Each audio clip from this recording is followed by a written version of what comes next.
99.1, 88.9 CFLJ, toujours au Parc Bosco à Saint-Charles-Borromée dans le cadre du 30e Festival Mémoire et Racines.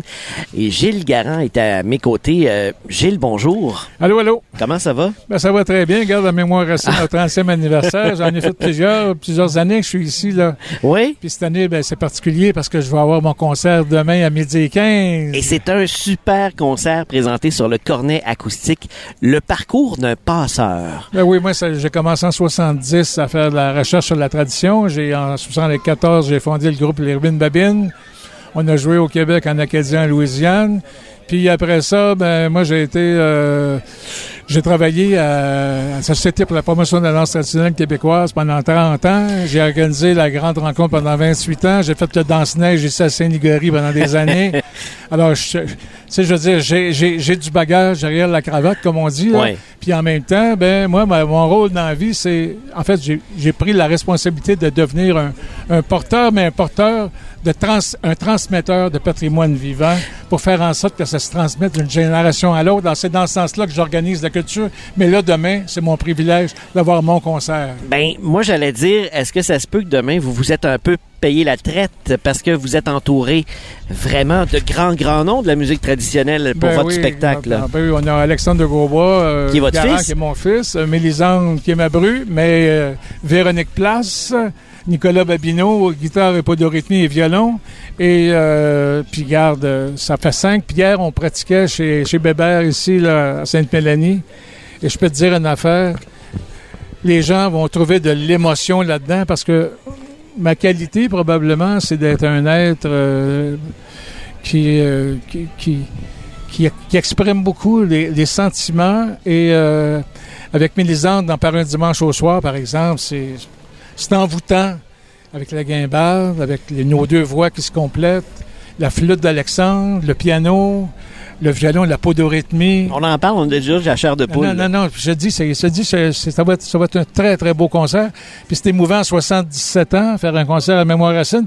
Moi, quand j'ai commencé, le premier festival que j'ai vécu, c'est en 72, 73, organisé par André Gladu, celui qui a fait la circulation des Français d'Amérique, qui est d'ailleurs reconnu par l'UNESCO comme patrimoine mondial, là, tu sais. Alors, j'ai entendu Antonio Bazinet, la turlute d'Antonio, Céris Dufour à l'harmonica, mon député s'en va siéger, puis tout Boudreau. Alors, tu sais, c'était mes maîtres, tu sais, je les ai tous interviewés, je les ai enregistrés. Alors, tu sais, j'ai développé cette complicité-là d'être proche du monde, avec le monde. Quand ils trouvent la porte de leur cuisine, c'est parce qu'il va se passer de quoi, tu sais. Et tu y vas. Et demain, c'est ma cuisine ici. C'est là, ça. On est invité dans ta cuisine, au cornet acoustique en plus, à une scène mythique du Festival Mémoire et Racines, où il y a très peu d'amplification, où on est près des artistes. Vraiment, c'est une scène incroyable. Et Gilles, demain, on manque pas ça pour tout l'heure du monde. À 12h15 que ça débute. Tu t'es payé la traite aussi il y a 2 ans avec un album. Ben oui, regarde, à 75 ans, je laisse maintenant 77. À 75 ans, j'ai décidé de faire un album. J'ai déposé une demande au Conseil des arts et des lettres, puis j'ai reçu le financement. Ça s'appelle Le parcours d'un passeur. Comme je te disais, dans le fond, je suis un passeur de savoir, de transmission, de plaisir, passeur de chansons, de musique, d'harmonica, puis en même temps de savoir-faire du patrimoine vivant. Moi, j'ai été mandaté pour organiser le congrès de fondation du Conseil québécois du patrimoine vivant en 93. Je suis le CA depuis 28 ans. Je veux dire, tu sais, je suis un homme d'action, mais je suis quelqu'un qui est fondamentalement, premièrement, un musicien.